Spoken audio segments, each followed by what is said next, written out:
Welcome to the Pandemonium Witches podcast, where the ADHD has just a touch of the tism, where the true crime is just as scary as the hauntings and unsolved cases, and the hosts never stay on topic for long. I'm Kat. I'm Rachel. I'm Em. And I'm Meg. We are the Pandemonium. Good morning. Oh, good morning. I didn't hear it, you.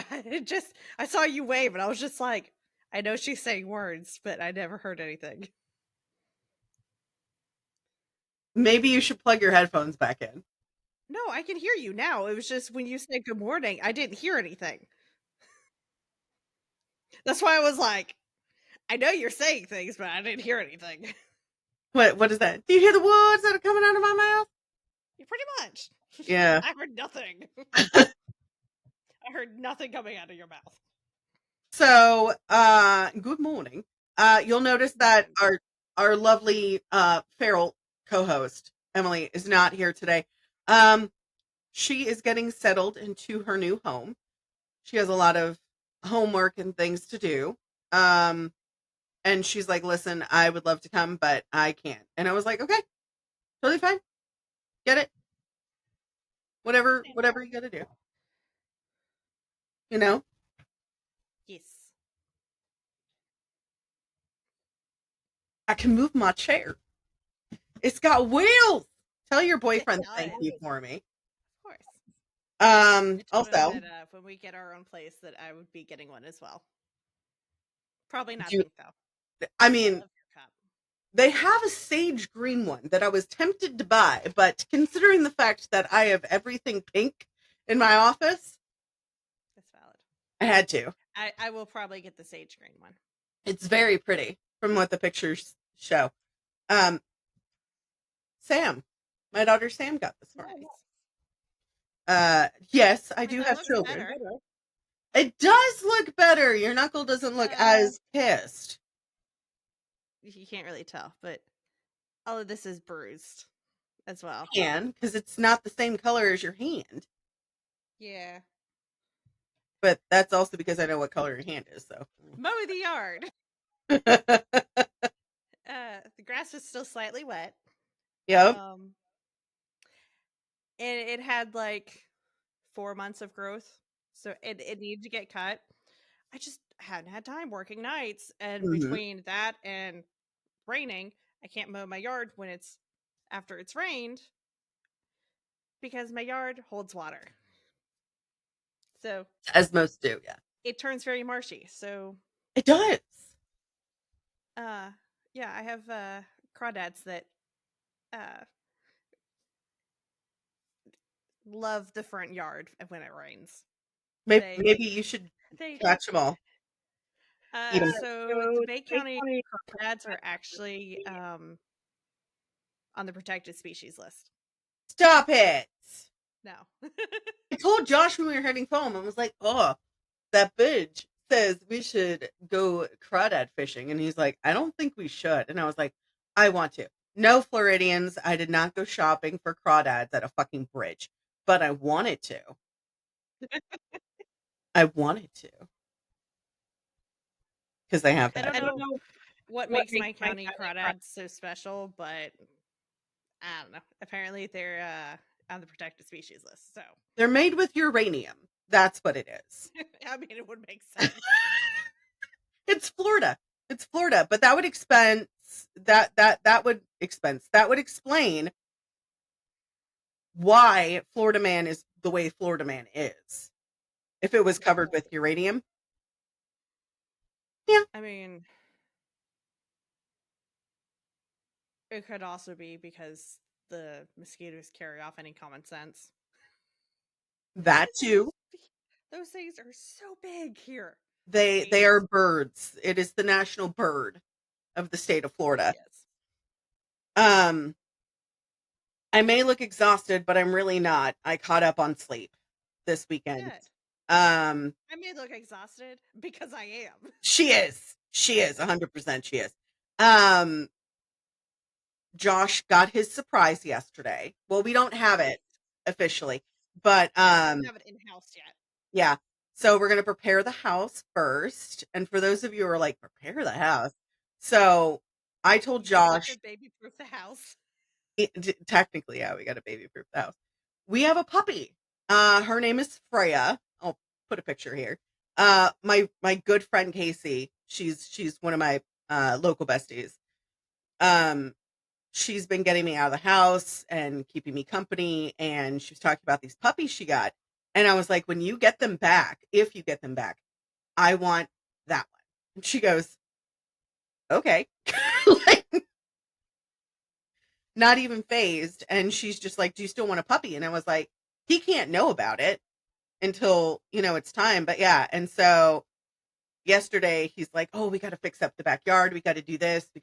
Nobody wanted to fix the fence. He's been living here for 7 years. This fence has been broken. He had no need to fix the fence at that point. And now he does. So we're going to fix the fence Exactly. next week. And I'm going to call landlords and tell them we're spending money to fix the fence and see if they can take it out of our rent. Maybe. We'll see. I don't think it'll actually happen, but we can hope. I would look in the lease and the landlord tenant Agreement? laws. Okay. I will look that up. I have no idea what I'm doing, but I'll figure it out. Um, but yeah, yesterday I cleaned out our entire freezer because yesterday was yesterday and Friday was meat day. And you're Meat like, what? day. Meat day? And you're like, what the fuck is meat day? Meat day is where I stock our fucking freezer with the meat. And reorganize everything. Yeah, because if it's not reorganized, I will die. I will literally die. I have to reorganize the pantry too because it's driving me fucking bonkers. But and Skylar also has my ranch seasoning. Skylar, if you hear this and you have not responded to my text message 3 weeks from today, I would like my ranch seasoning, please. Please bring back ranch. It was my the Costco sized ranch seasoning, the big kind, Yes, the big bottle. the big bottle. Anyways, are you ready for today? No, but let's get started anyways. So, of course, before we get started, if it is anything at all bad, this is a Pandemonium Witches podcast trigger warning. The following episode contains graphic violence and gruesome depictions. Listener discretion is advised. I have to turn the freaking bumper all the way down.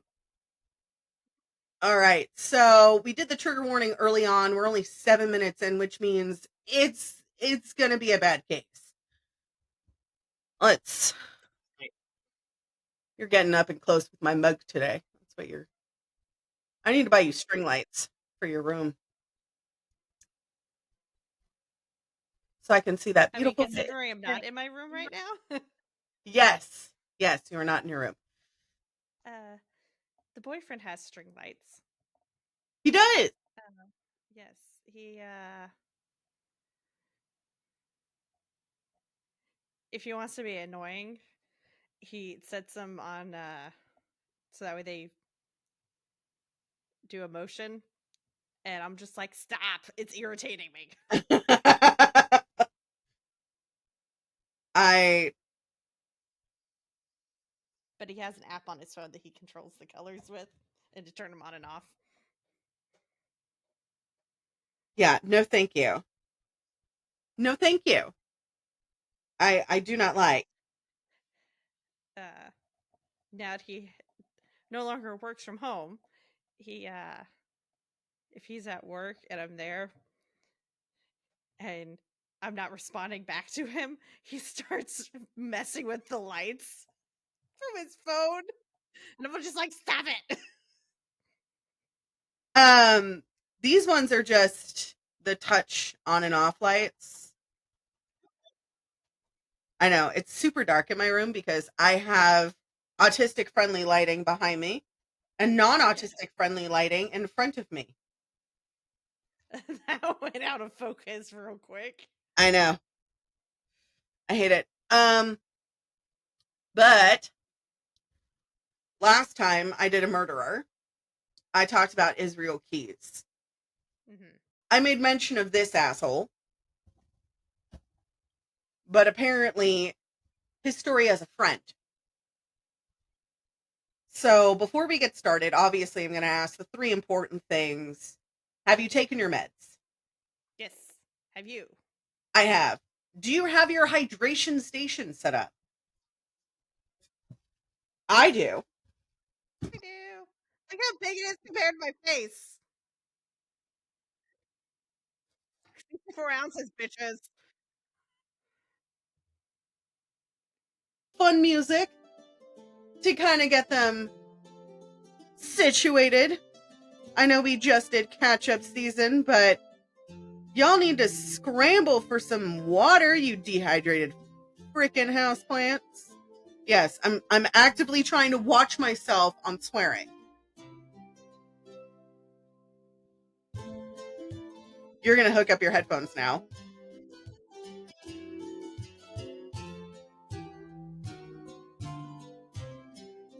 I don't think she can hear me over the music. What's going on? I don't know what's going on, but my headphones just decided to go. Nah. Do do do do.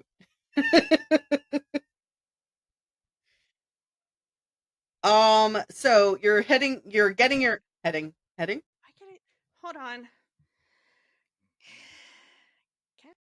It would not be a pandemonium episode if something didn't go wrong with something.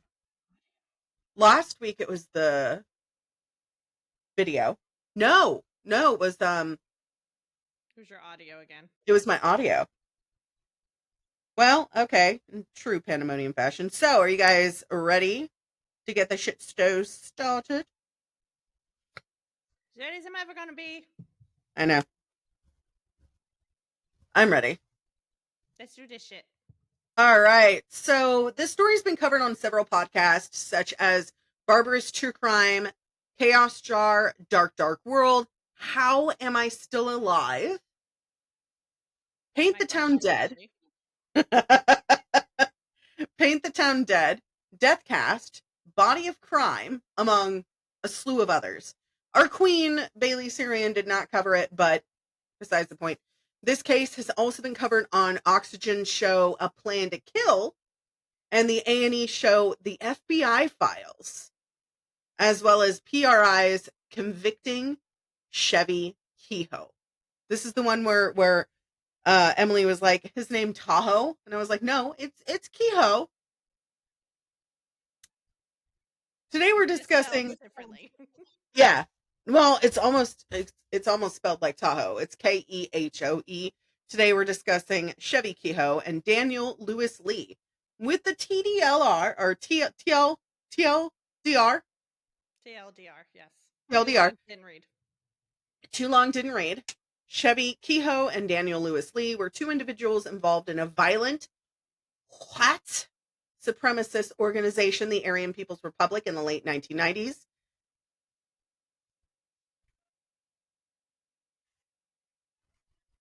Excuse me. Sippy.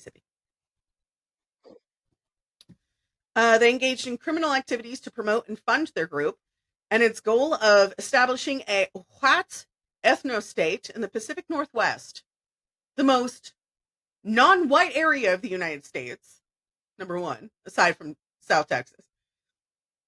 So this case had me shaking in my boots, so here is an added trigger warning before I start the trigger warning, which I already did earlier. This contains white supremacy, schmurder,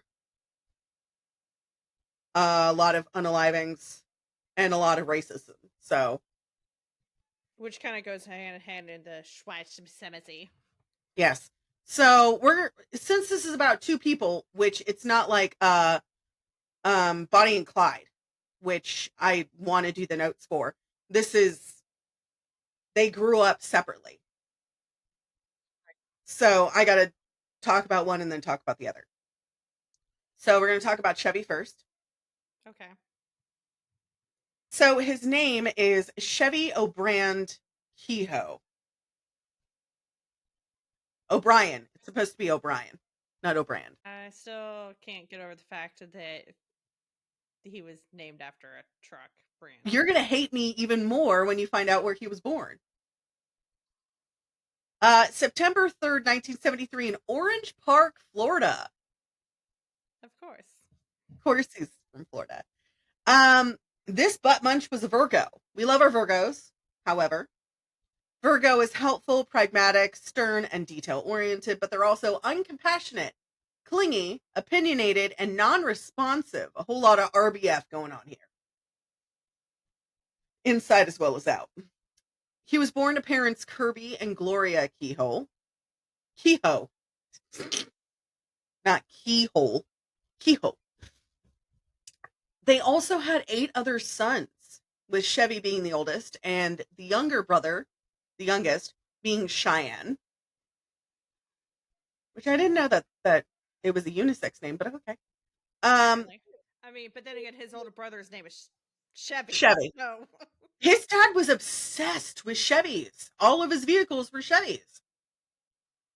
Well, now we know why his son was named Chevy.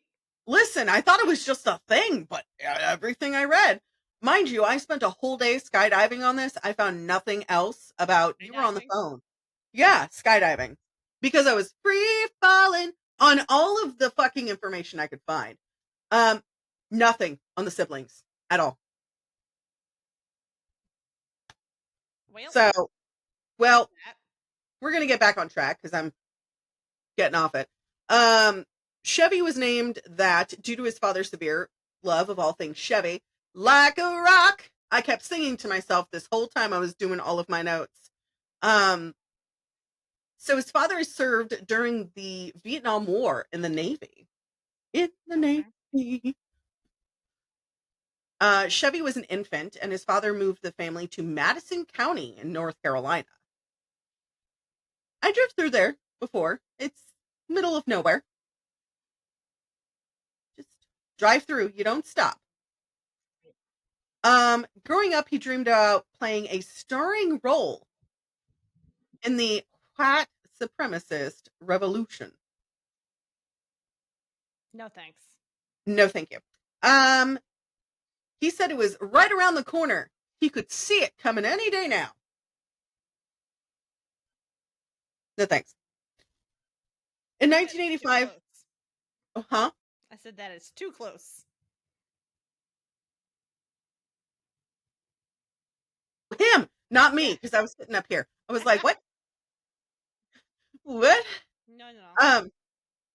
So in 85, Kirby moved the family again, this time to a property in Deep Lake, which is out in Stevens County in Washington, which again is in the middle of nowhere. I feel like that should have like a horror movie attached to it, like Lake Placid or something. Yeah, pretty much. Hold on. It's Erica. We love Erica. She's our nursing mom.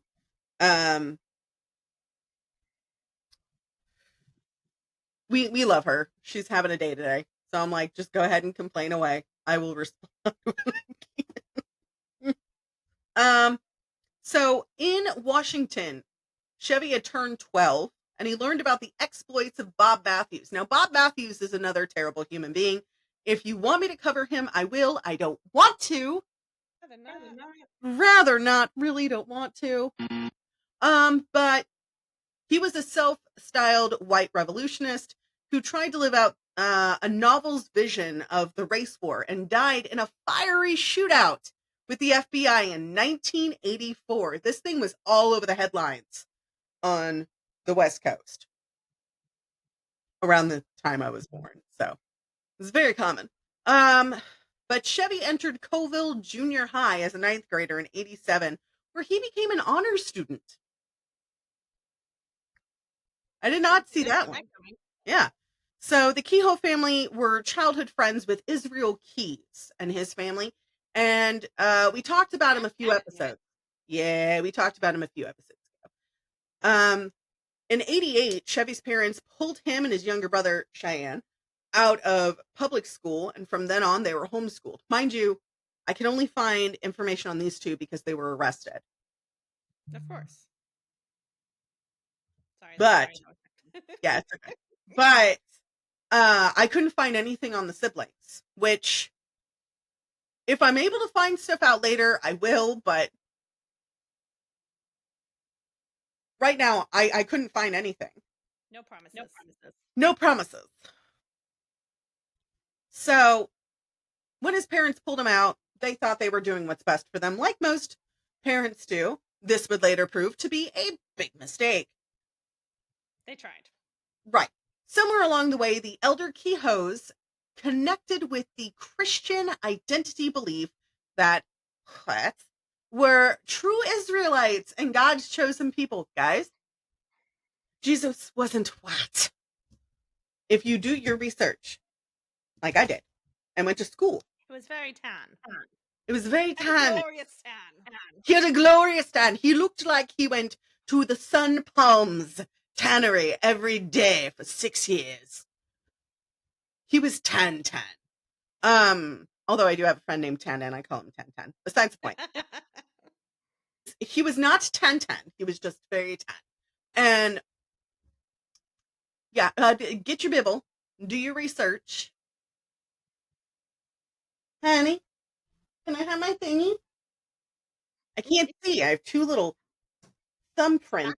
When I woke up this morning, I grabbed my glasses on the wrong half. So I had them sitting like this and not like this. Like you're supposed to. You have to. I thought they were sitting like this. Oopsies. Thank you, baby. So, Out of frame shot. yes, there's a good reason for that too. Because he wanders around. Sans pants. He still has shorts on, just no pants. So somewhere along the way, they got in touch with these people who state that they have a moral obligation to fight for the preservation of their race. Guys. Darn, I thought you were going to say fight crime. I wish. Right. That would be the best. You know, I do have notes that I've been making about an actual crime fighting brigade in New York City. Okay. It is not in our Google Drive account. You cannot read it. Damn it. We share a Google Drive, guys. No, there was a guy in the news saying that Spider-Man and him would be best friends. And I was like, I want to read about this guy. Right. Oh, it was Dr. Sister. Okay. I was like, is it important? No. So they heard the identity message from this church. I use the term church loosely, folks. Very loosely. Very loosely. This emphasizes that Jews are the children of Satan, their words, not mine, and that Elohim City, the neo-Nazi Aryan Nations compound in Idaho, and a small church called the Ark, north of Colville. The reason I had a problem doing any of this research is because my ex was a white supremacist, and he was very anti-anything about my history, about my family's history, anything like that. And he said we all should have been eradicated. He is now homeless. Good. Lost his job. Good. And the VA is taking most of his benefits. Good. And he also lost custody of his kids. I had nothing to do with that. That was just him. Because he's a dumbass. So anyways, is he balding though? He's been balding since we broke up.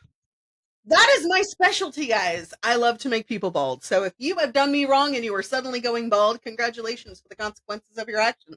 And it's never going hairless where you want it to be. No. It was doing the U-dome. I was like, listen, it's not me. This is all you. So they were raised with increasingly extreme anti-government views and supremacist beliefs. Chevie formed a plan to bring down the U.S. government with his self-styled, quote, Aryan People's Republic militia. If you use the word Aryan, you're going to have a bad time, guys. It's just not good. It's just not good. Now, if you want to get started on gangs, let's talk about the Girl Scouts.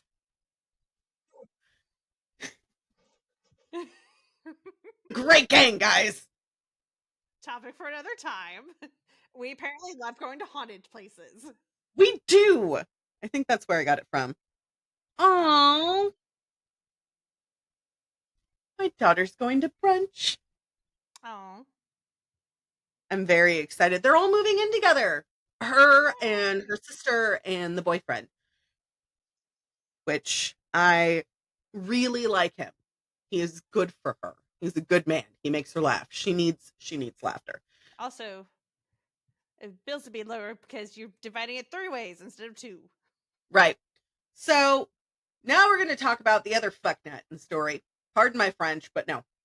Daniel Lewis Lee was Chevie's adopted brother. In all of the notes that I found, Chevie talked about him like a brother. And he called him brother on several occasions, like I call you and Emily and Meg's sister. Kind of the same premise, but not really, because we're not racist. So anyways, Daniel was born January 31st, 1973. Unfortunately, he was an Aquarius. So I'm sorry to our sister. Yeah. Aquarius people are very welcoming, artistic, and dreamy, but they're also very impulsive, disloyal, avoidant personality style, and very chaotic. I can vouch on the chaotic part, the sissy. He was born in Yukon, Oklahoma. And he was Interesting. Yeah. And he was reportedly abused and neglected as a child. So, July 24th, 1990, in Oklahoma City, Lee got into an altercation with another man, Joseph Joey Lavera III, at a party. Daniel struck Joey in the face, kicked him to the floor once he collapsed. He then assisted his cousin, John David Patton, I'll bring him up later, in moving Wivera to a sewer tunnel. Daniel took items from Wivera and handed Patton a knife, which John used to unalive him. Lee then assisted in disposing of Wivera's clothes. As a boy, he said his hero had been the actor Tom Cruise in Top Gun. That's just a whole lot of fuckery if we want to unpack him. Right. He said, quote, not because he was violent, but because he had power. Had to do with freedom. I wanted to fly. Sweetheart, you too can fly if you take bath salts. I was going to say, you too can fly if you jump out of planes. But we'll go with bath salts instead. Listen, not only can you eat the face off your neighbor, but you can fly off a 10-story building. The more you know. It's just a sudden stop at the end, so make sure you pack your parachute, folks. Oh my God. I'm not telling you to do drugs. Don't do drugs. Please don't do drugs. Don't do drugs. Unless it's prescribed by your doctor. Exactly. Then take your meds. Take your meds. So I did this sort of in a timeline. So we're going to start 87 to 89. In his mid-teens, Chevie met Jake Settle, a former Marine and an ex-cop who was living in the area in Washington where he was. Jake, who frequented the Aryan compound with his wife Susan, shared the Kehoe's family of identity beliefs. As Chevie matured, he became somewhat estranged from his father and saw Jake Settle as his mentor. He said, quote, he really liked Jake and looked up to him as a big brother, even as a dad, which a former friend had said about Chevie. As Chevie entered adulthood, he became increasingly drawn to the idea of polygamy. Side note, somebody who used to be poly very, very long time ago, you have to have so much trust and so much love for that person that you are okay living separate lives like that as long as you come home to each other. I have several friends that are poly. I have friends that are getting away from poly. I have friends that are going into poly. If you don't have trust, don't do it. Right. If you don't actually love that person, don't do it. If you're doing it so you can be like, what is that game? Pokemon.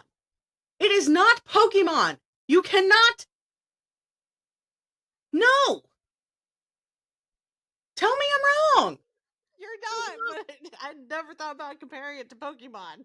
Listen, one of my friends did that because she's just like, this isn't Pokemon. You can't catch how many girlfriends or boyfriends you want. And I was like, I'm using that. Taking it. Also, I so a friend of mine referred to STDs as Pokemon. Pokemon. Yeah. They're not Pokemon. You do not have to try and catch them all. It is true. And I absolutely lost it. I mean, I don't doubt it. Because there are people out there trying to catch STDs and partners like Pokemon. Okay, so after that, she's gonna not strive rage. No, no, no, no, no, no. Drive safe. I check in on my kids at least once every 2 to 3 days. Most of them. There are some that they like love from afar, so I try to check in once a month. So as Chevy entered adulthood, he wanted to figure out and do polygamy. According to a federal indictment, he justified his beliefs by citing its acceptance in biblical times and its alignment with the tenets of the identity doctrine. We can do a whole episode on when I learned about the Bible in college and going to religious school and leaving the church. He reportedly told friends and family that he saw it as his duty to help grow the white population by taking multiple wives and fathering as many children as possible. No. Mm-mm. He did not go to Spokane like his father wanted him to. He wanted him to go up north. My dad talked me out of it, he stated. Instead, he married the neighbor, Karina Gum, and a year later they had a daughter. Mazel tov, good for him. They had met in junior high, but he remembered, both of us were virgins. That was a long time ago and a lot of innocence ago. I mean, he probably wasn't wrong about that. He was not. Eventually, the couple had 3 kids. I could not find any information about their names. Somebody else probably deep dove further on him, was able to find out the names. I did not want to break any laws, so I just read what was available to the public and in the library system. So, December 2nd, 1990, Daniel pleaded guilty to robbery, whereupon the murder charge was dismissed. What murder charge, you might ask? Remember the guy I talked about that he hid in the sewer pipe? Yeah. He did. Of course he is. Otherwise, he would have been hid in a sewer pipe. So he received a 5. Nobody would like hide in a sewer pipe while alive for good reason. What are you doing? Oh, I'm just hiding for good reason. So he received a 5-year suspended sentence for his involvement in the crime, while Patton was sentenced to life without parole. Okay. So let me see here. Yeah, John David Patton, his cousin. So, yeah, I did talk about that, right? Patton died in prison in January 4th, 2014. So he was still in jail. So 1995, Daniel met white supremacist Chevie and was recruited into the organization known as the Aryan People's Republic, or the Aryan People's Resistance, also known as APR, which is also a report for financial gurus. The more you know, shooting star. 19 going back in time, 1993, Susan Settle introduced her 18-year-old sister Angie, 18. Chevie was not 18 at this time. He was a lot older. To Chevie, who by then was, huh? Said of course he was. Of course. Who by then was married to Karina Gum. Chevie later went to Angie's house in Spokane. Spokane.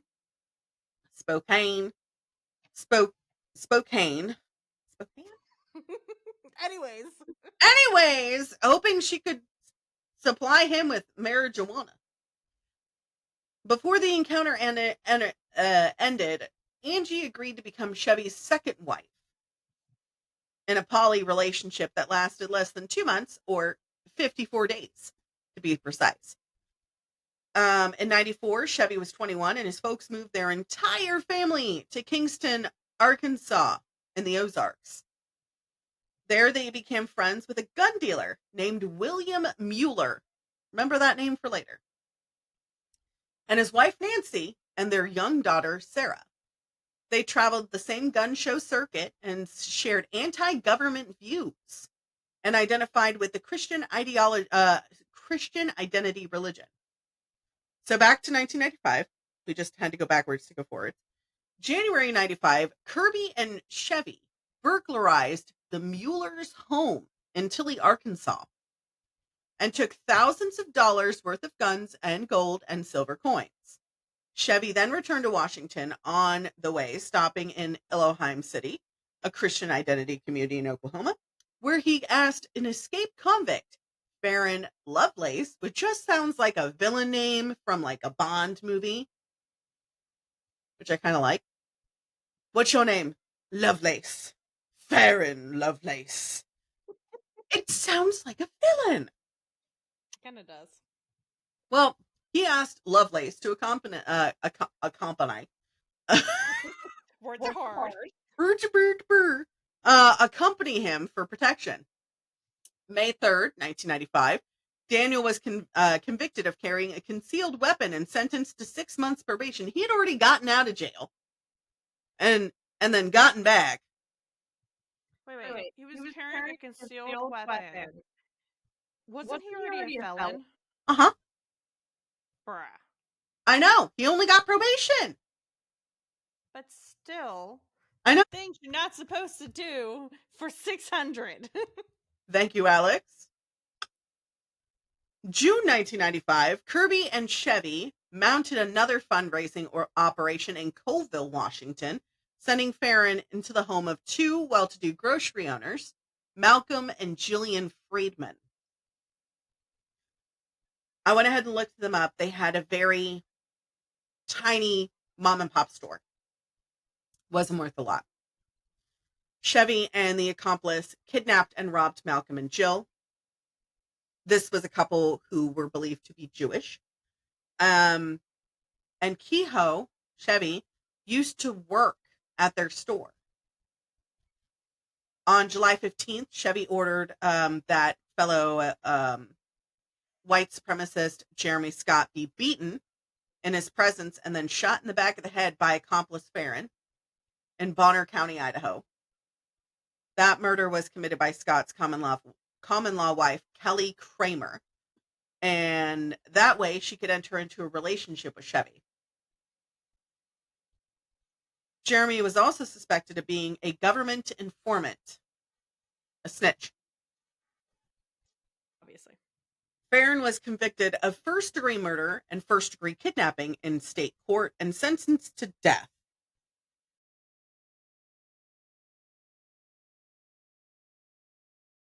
When we say it's not a pandemonium podcast without something happening,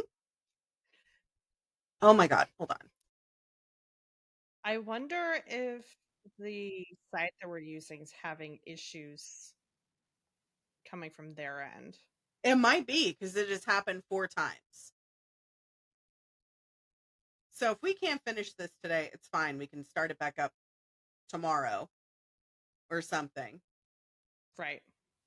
If I don't touch anything, I think we should be fine. It is not a pandemonium podcast if something doesn't go wrong, guys. This is very true. Farron was convicted of first-degree murder and first-degree kidnapping in state court, was sentenced to death after admitting his guilt and refusing to defend himself. So he's like, fuck it, I'm already going to go to jail anyways. Pardon my French, but whatever. So Farron later changed his mind and sought to overturn his death sentence.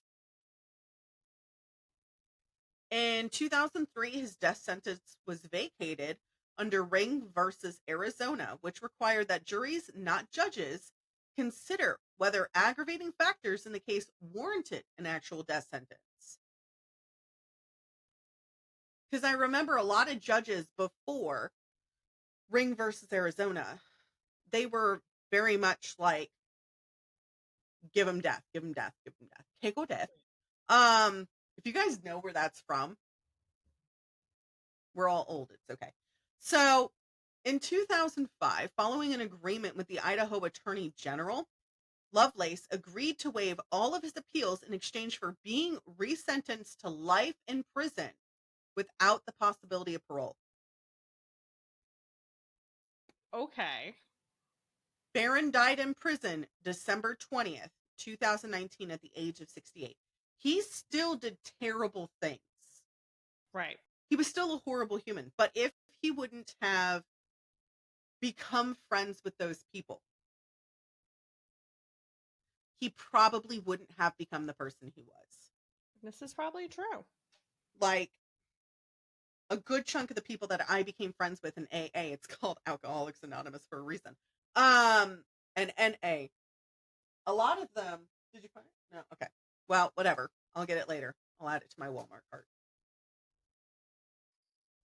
There's a lot of people who end up becoming felons because they have the wrong support group.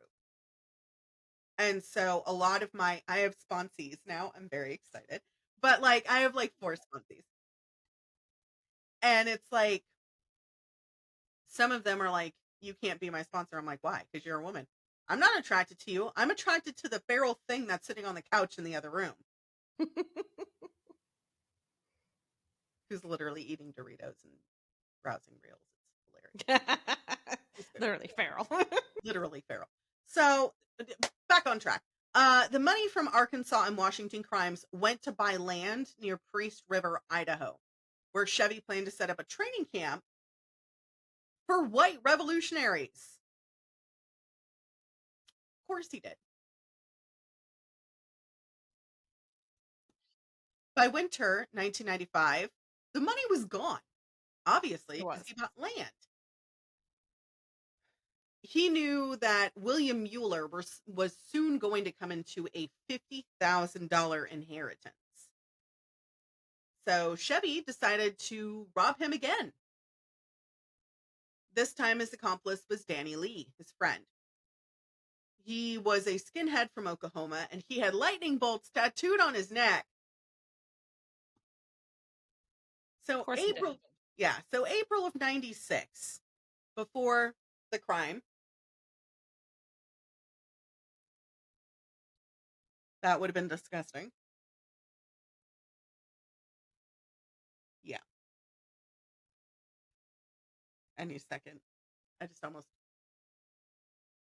It's okay. April of 96, Daniel lost his left eye sometime before then. He was hit by a cue ball in a bar fight in Spokane, Washington. I'm just going to keep saying Spokane. Y'all can fight me. It didn't hit him a little bit harder and cause more damage. I mean, it probably, cracked his orbital bone, which is how it caused him to lose the eye, aside from bruising on the eye. Right. But if it hit a little bit harder, he would have lost. If it didn't kill him, it woulda, coulda, shoulda, but didn't. So he fought a native man and called them a racial slur. Of course he did. My note was good. I'm glad he lost an eye, if not something else. Wait. So he was playing pool and the pool ball popped off the table and hit him, or the dude picked up the cue ball and just whack? Even better. Even better. He refused to wear an eye patch among his friends, and his neo-Nazi skinhead pals gained him a nickname. Cy for short, Cyclops. Because of course he did. I mean, he only got one eye, so might as well rock the name. So April 29th, 1996, Daniel transported and placed a pipe bomb made by Chevie at the Spokane City Hall building in Washington, which detonated and damaged the building. The bomb did not hurt or kill anyone, and nobody was present. Good. I'm glad. January of 96. As you can see, I'm going a little bit all over the place, but I'm still keeping the years within realm. Chevie and Daniel Lee left the state of Washington and traveled to Arkansas. On the 11th, they arrived at the home of William Mueller, their friend, the gun dealer, who lived near Tilly, Arkansas, who was in possession at that time, after the gun show, of a large cache of weapons. You already know what's going to happen. Not only did they have weapons, they had ammunition and cash for everything. Okay. Chevie and his father, Kirby, they had previously robbed them February of 95, and Chevie expected to find more valuable property at the house than they did before. Dressed as FBI agents, which I was like, why? They already know who you are. Like, why are you doing that? Him and Daniel tried to enter the home, and they weren't home. So they waited for them to return because they were like, obviously they have cash. Obviously they have money. We need to rob them. So, because then it just makes sense. Right. So they returned, and they decided to overpower and incapacitate William and his wife, Nancy. And they questioned Nancy's 8-year-old daughter, Sarah Elizabeth, about where they could find the cash, guns, and ammunition, forcing her to talk by shocking her with a cattle prod. After finding $50,000 in cash, guns, and ammunition, they shot each other. Not shot each other, but shot each of the 3 victims with a stun gun. Wish they had shot each other I instead. do too. So they shot them with a stun gun, with a taser, causing each of the victims to pass out. If you put it on the highest voltage, please don't, unless you're trained. And I had to be trained on tasers, but that was like a lifetime ago when I worked at the hospital. But don't put it on the highest setting because it can cause them to go into heart failure, cause them to die, a bunch of other stuff. That's probably what they did, is they put it on the highest setting to knock them the fuck out. When William when he had gone to the gun show last, he had put some of the firearms into the National Registry. Because you have to add it for a gun show, and they have to get registered. Not all the time. Not all the time. So if you're buying like antique handguns or something like that, you don't have to. Right. But obviously he was not buying antique handguns. Right. Some of them were antique, but some of the stolen firearms were in the Federal Firearms License Registry. He decided to put them into the registry because he knew something bad was going to happen because of his line of work, I guess. So, the Bureau of Alcohol, Fire, and Alcohol, Tobacco, and Firearms and Explosives, ATF, used the ID numbers in the registry to trace the stolen firearms to several other men who confirmed they had purchased them in Washington from Chevie and his father, Kirby. They then placed plastic bags over the victims and sealed the bags with duct tape.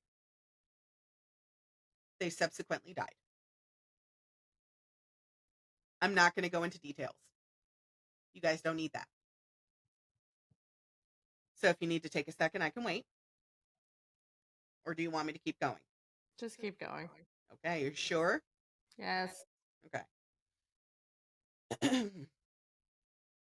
After the bodies were discovered, they were discovered quite a few days later. There was some evidence that Daniel was unwilling to commit murder and unalive Sarah, the youngest. So Chevie killed her instead, saying she knew too much. They took the victims in Chevie's vehicle to the Illinois Bayou, where they taped rocks to them and threw the bodies into the water. It's a bayou. They placed it in a stream. It doesn't matter. It's a bayou. The bodies aren't going to move much. I mean, even if they do, there's only so much room in a bayou. There's no room in a bayou. What do you mean? What kind of bayous are you talking about? I'm thinking of like the bayous here in like the South and like the wetlands. I mean, yes and no. So, I mean, like, if you think about it, this is in Illinois. Oh, yeah, that's true. Illinois bayous don't have, in Florida, yes, bayous in Florida have space. In I know, that's Illinois, what I was thinking. I was like, bayous, Florida, Mississippi, yeah, Louisiana, the ones in Texas, like yeah, oh along the yeah. Gulf. The There's ones out room. here, the ones out here, they got room. They got lots of room. But Right. the ones out in Illinois, I've driven across the United States a couple of times. I have stopped in places I probably shouldn't have stopped because I'm luckily I'm this I got informed by one of my friends that this is super racist. I can't see it. I still can't see it. That I'm white passing. Unless I stand beside my cousin, in which case I see it. My cousin's super dark skinned, doesn't speak any Spanish. I speak Spanish and I'm reflective. Did you see my sunburn? Hello. Come on. I know it doesn't look like anything now, but anyways. So, back on task. So, the Mueller's bodies were tossed into the bayou near Russellville, Arkansas, which is near the Illinois border. Chevie and his companions joked that the victims were on a liquid diet. Court records show that in the comments. Okay. So it'd be 6 months before the badly decomposed bodies were discovered by local fishermen. Investigators initially were completely stumped, but small flecks of auto body paint were found on the duct tape used on the victims. And eventually they became a forensic clue that convinced ATF agents and Arkansas state investigators that Chevie was connected to all 3 murders. Because you have to remember, they also had him for the stolen guns. This is true. So the flecks were scientifically matched paint chips. They were found a year later on a freshly repainted pickup truck used by Chevy and his brother Cheyenne, from a note from authorities. Quote, Bill was fighting back. They incapacitated him using the butt of a weapon. Chevy's plan was not to leave any survivors. He insisted that 8-year-old Sarah had to be murdered along with her mother and stepfather. And that was from an investigator by the name of Holt. I think it's an investigator. I don't know. I did these notes weeks ago. So you know as much as I do right now. Because I have the memory of a goldfish.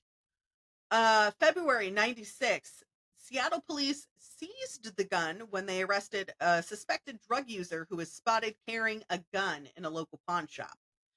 This was the first stolen weapon to surface in the case, and it was a .45 caliber Colt pistol that authorities now say was Nancy Mueller's personal handgun.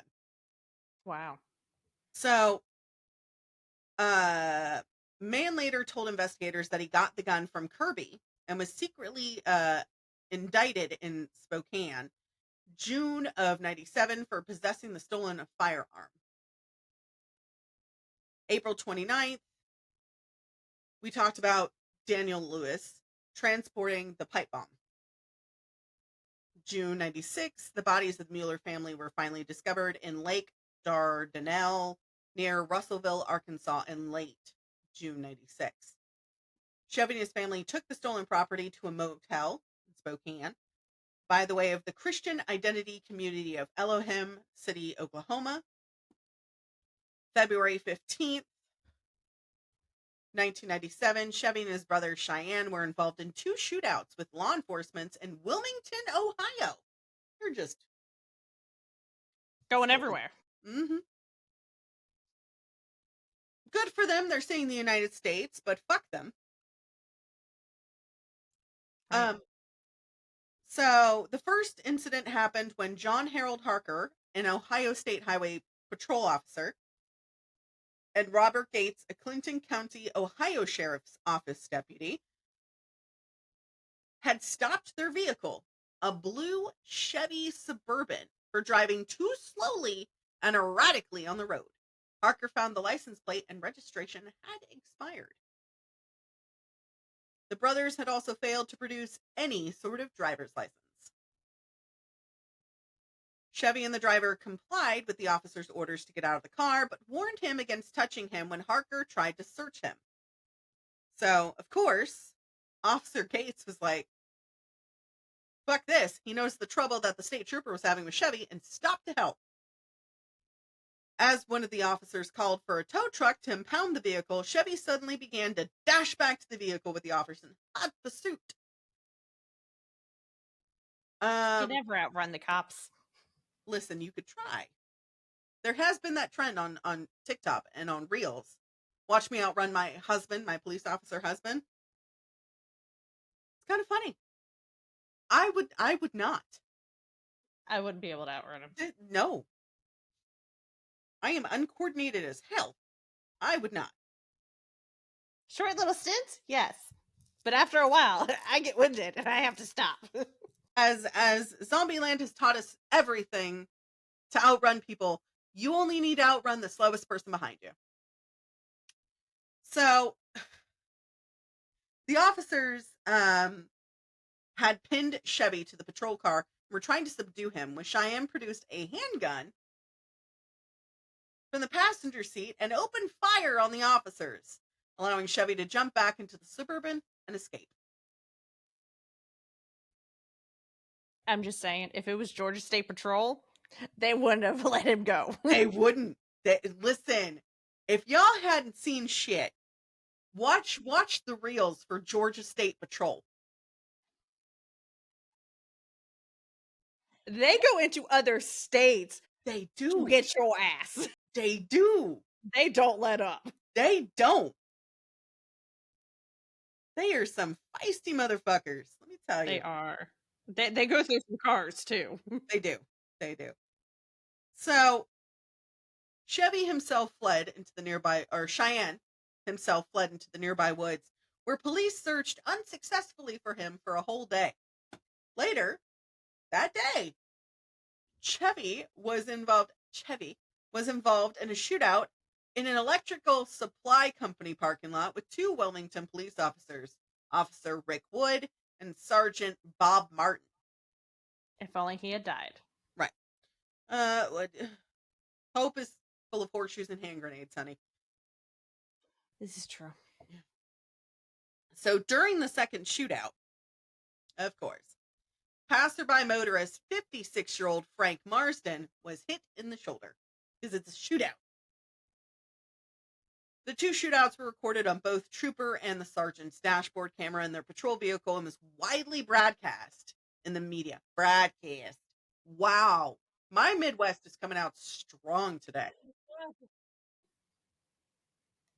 Footage of the shootout was first aired in the 1997 Fox's World's Scariest Police Shootouts. I did watch it. I will find the link again and put it in the links below. It has since been shown on such television programs as Most Shocking and World's Most Amazing Videos, among many others. In 1998, Gloria, his mom, had called the ATF and said her husband had struck her and pointed an AR-15 at her. For you guys who don't know, it's an assault rifle. It's a big fucking gun. Not easily hideable. It was also my first gun that I learned how to shoot. Anyways, it wasn't my gun. They're all military personnel. It was a commander in the military. That's all I can tell you. The people you know. There are people I knew. And he was like, "Oh, here, you can shoot a gun." Anyways, Gloria stated her husband was my husband is going to kill me. I know too much. I want my nightmare to be over. End quote. Gloria and Cheyenne had told the jury that Chevie confessed to them that he and Daniel had surprised the Mueller family, handcuffed the parents, stunned them with the electrical stun gun, taped plastic bags over their heads, and suffocated them. They then forced 8-year-old Sarah to tell them where her parents' valuables were hidden. Then, when Danny Lee said he could not kill a child, he said, in good conscience, I cannot kill a child. Chevie Kehoe pushed him to the side and killed her.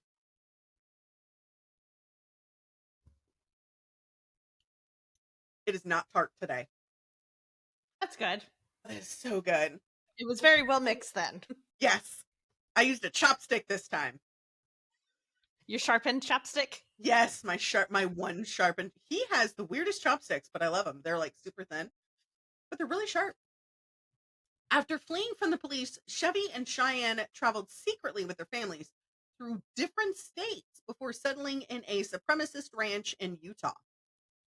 They worked for the local ranch owner for a time, but disputes between the brothers over Chevie's extremist ideology and the other brothers not. They grew bitter and extremely violent, and ultimately Cheyenne left, taking his entire family with him. Subsequently, he surrendered to local police and directed them and the FBI back to the Utah ranch, where Chevie Kehoe was arrested in June of 97. So, we're getting to the good part.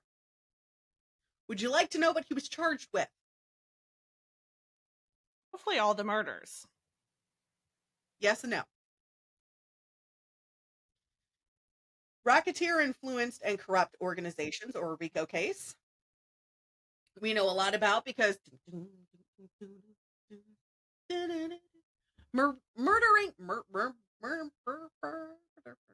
murdering in aid of racketeering, robbery, and conspiracy, and he denied the criminal accusations against him and filed appeals. His appeals have been all denied. So, sentencing began on February 20th, 1998. He pleaded guilty in Ohio State Court to felonious assault, attempted murder, and carrying a concealed weapon related to the February 15th, 1997 shootout in Wilmington. In 1999, Chevie was convicted in federal court for the January 1996 murders of gun dealer William Mueller, Nancy Mueller, and Sarah Powell. He received 3 life terms without parole after the jury voted against a death sentence. Gloria and Chevie's younger brother Cheyenne served as prosecution witnesses and testified against him at the trial. However, they both kept the secret until he got caught. Because they were like, he's psycho. We're not going to say shit. I mean, that's valid. I understand. Cheyenne Kehoe received a 24-year prison sentence for the attempted murder and weapons possession due to his role in the Ohio shootout, while Kirby, the father, received 44 months after pleading guilty to federal racketeering charges. Great. However, Cheyenne Kehoe's sentence was later reduced to 11 years, resulting in him being released from prison in 2008. In October, I know. On October 14th, 2013, him and his father were arrested by federal officials in Arizona after ATF raid was committed on an off-the-grid compound. This is what we did every single time I hit the applause button. This is applause in sign language. So the government discovered a commercial-grade marijuana grow operation, as well as an arsenal of weapons, a set of body armor, 3 bulletproof vests, explosive powder, and a partridge in a pear tree.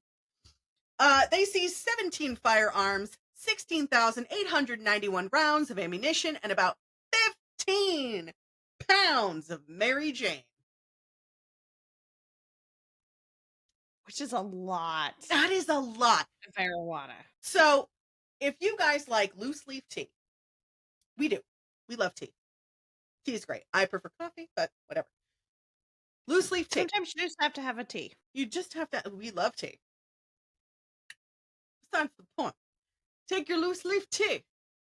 Measure out one tea bag. 15 pounds of that. That's how much. And I'm assuming at that point it's not vacuum sealed either. I'll put a picture here how much that was. No, because I'm just thinking, like, if it's vacuum sealed, it is a brick. If you don't watch, you guys should watch, what is it? Contraband. At the border, you guys should watch. There's episodes. I'll put a picture of what it looks like here. Anyways.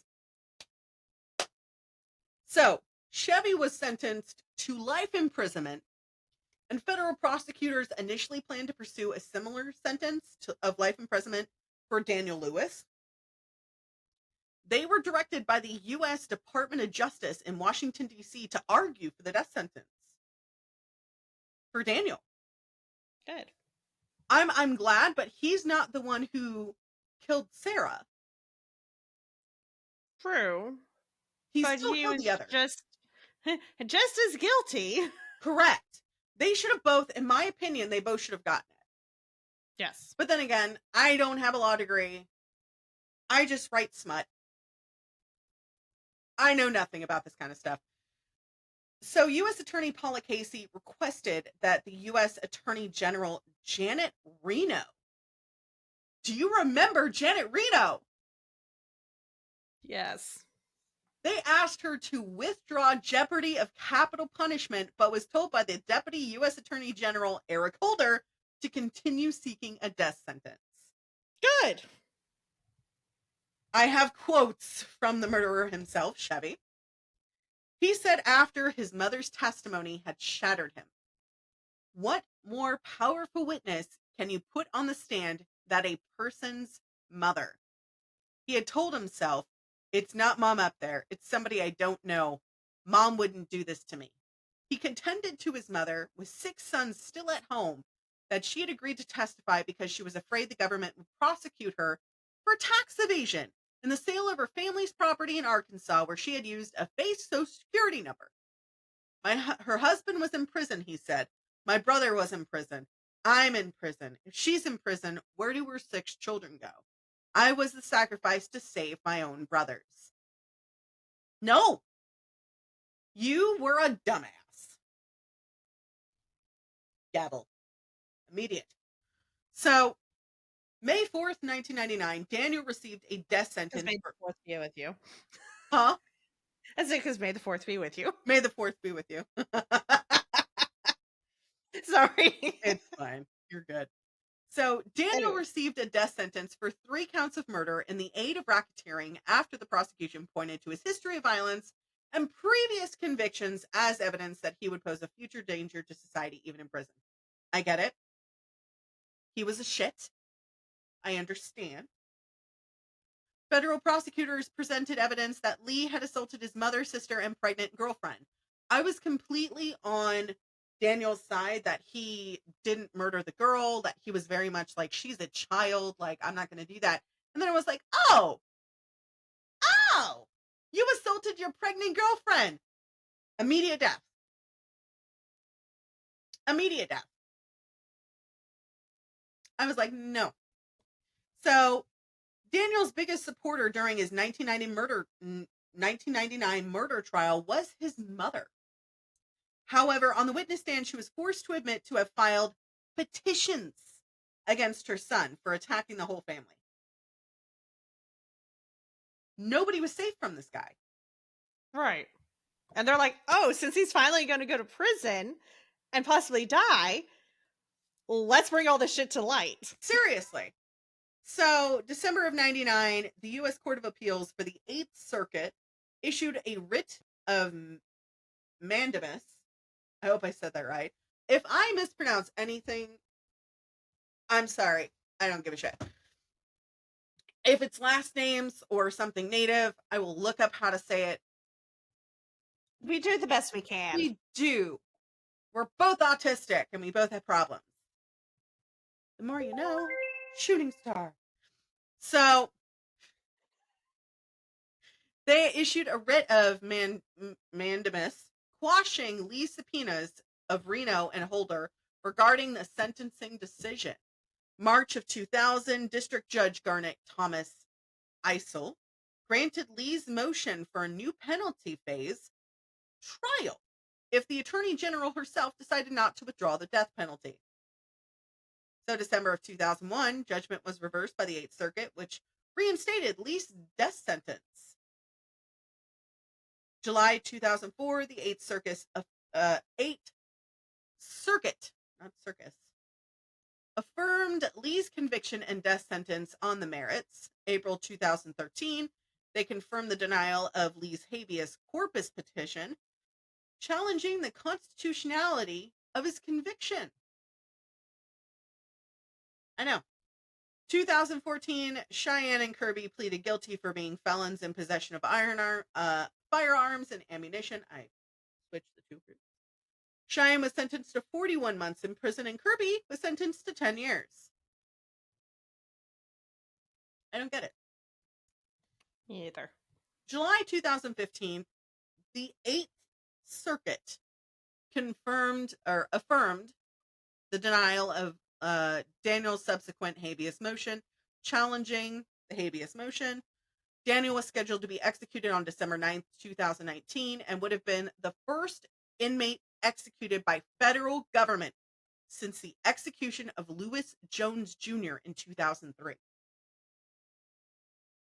Because it's normally not the federal government who decides who dies.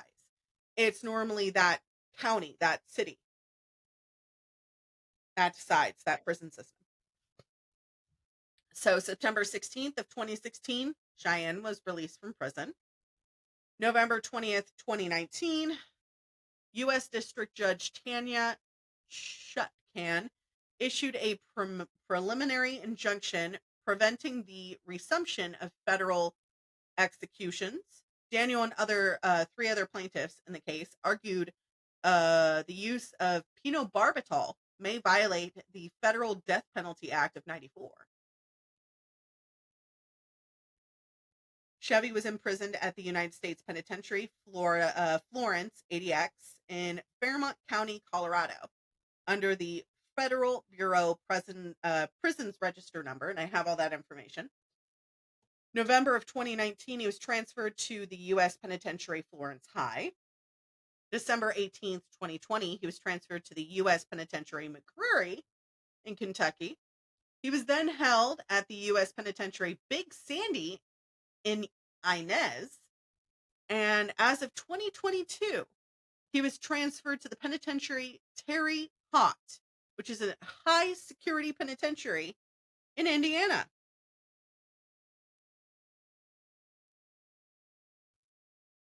That's a lot of moving around. It really is. Couldn't find out why, but that's probably associated with his prison record, so you have to subpoena for it, that kind of shit. Right. January 18th, 2022, Kirby was released from prison. Chevie has been accused of being involved in or having prior knowledge of the Oklahoma City bombing, April 19th, 1995. Do you want to know why? You're going to tell me anyways. Yeah, because that's this kind of show. Billy Mays here. So, Cheyenne claims... There's always more shit. There's always more shit. Why? I really think... It's the program. I know it's the program. This stuff pisses me off, man. I know. This time we're almost at the end. We are. We're almost there. Like, it's literally like one page. First time it happened, I honestly thought I did something fuck up, and then as it's continued, it's just like, nope, it's not me. Okay. Honestly, Riverside just keeps pausing. It's fine. But It's because it has been requested that we do video to see my fucked up faces. It's fine. And mine. And yours. Listen. The whole time you've had RBF today and you've only had shocked face like twice, like the Pikachu face, which is fine. I will take what I can get. But that's just because this is very frustrating. It is very frustrating and all the stuff that keeps happening. The case, not so much. The case is just fucked. But all of this happening, we don't like. Anyways, so Chevie was accused of being involved in the bombing in April of 95, right? So Cheyenne claimed to have knowledge of Chevie's involvement in the bombing shortly after he was sentenced in his role of the shootout. The manager of the Shadow Motel in Washington that they used to stay at claimed to have seen Chevie with the bomber, Timothy McVeigh, at the motel 4 to 6 months prior to the actual bombing itself. The manager also claimed that the morning of the bombing, Chevie appeared at the motel office and asked the manager to put on CNN and became ecstatic over the news that the bombing appeared. No. The manager also claimed that Chevie told him in the days prior that something big would appear on April 19th. Chevie denied the allegations, and the FBI found no evidence that Tim and Chevie had ever traveled together at the same time to Spokane. Okay. July 14th, 2020, Daniel Lee was put to death. After a 21-year period on death row, he was executed by lethal injection. He was the first person, again, we talked about earlier, to be executed by federal government. Okay. This is, so Holt, who I talked about earlier, was not an investigator. He was a journalist. This is the quote that I have from Tony Holt, who wrote A Plan to Kill. Or not wrote, but spoke on the show. Ready? The Kehoe family was essentially a crime syndicate, very much like what you would see in the Italian mob or street gangs. They often had to resort to violence and theft and racketeering. And that is the story of Chevie Kehoe. After 4 fuck-ups. I was going to say, we're finally made to the end. Huzzah! Yay! I hated researching this. I hated hearing it. I'm sorry. It's okay. I'm not really sorry. I'm only kind of sorry. Sort of sorry? Just a little sorry. Just a little sorry. But yeah, if you guys want more stuff like this, y'all can get fucked. I don't want to do cases like this anymore. With white supremacists, no thank you. Definitely not. Definitely not. But yeah, that's our case for today. Did not have fun. Did not like it. I think it's a horrible episode. It was too. I think next time we should do like a cryptid or a haunted something. Because next time it's we're doing 2 for 2 every time, if you guys hadn't noticed. So not intentionally. Not intentionally. That's how it's worked. It's just how it turned out. So next time you're gonna do it. Okay. I need a break. I'll come up with something. I have to edit all the YouTube videos. So like our first video is up on YouTube, but it's not linking the Spotify. So it's posting it's posting the audio, but it's not posting the video. So I have to delete it, and then it's a whole thing. Besides the point. I hope you guys had a great time today. I hope you stayed hydrated. I hope you took your meds. But as always, stay feral. The hand. And don't do stupid shit. Don't do stupid shit. We'll see you guys next time. Okay, bye. Okay, bye-bye. Next time on the Pandemonium Witches. True crime was my shtick growing up. Mom always thought it was weird, but whereas my dad was like, let's figure out how they did it and why. And I was like, okay. So Dana started acting out to get attention, like children do. They do. Especially in divorced homes. right? You know, Beverly would discipline her, but Dana would retaliate by stealing money to buy candy and then would occasionally fly into fits of violence. And in my notes, I went, like mother, like daughter. wow. November 24th, 1993, she was fired from the hospital where she worked for misappropriating Demerol and other opiate painkillers. The good stuff. Yes. Remember, she was labor and delivery nurse, so they had the good stuff on the floor.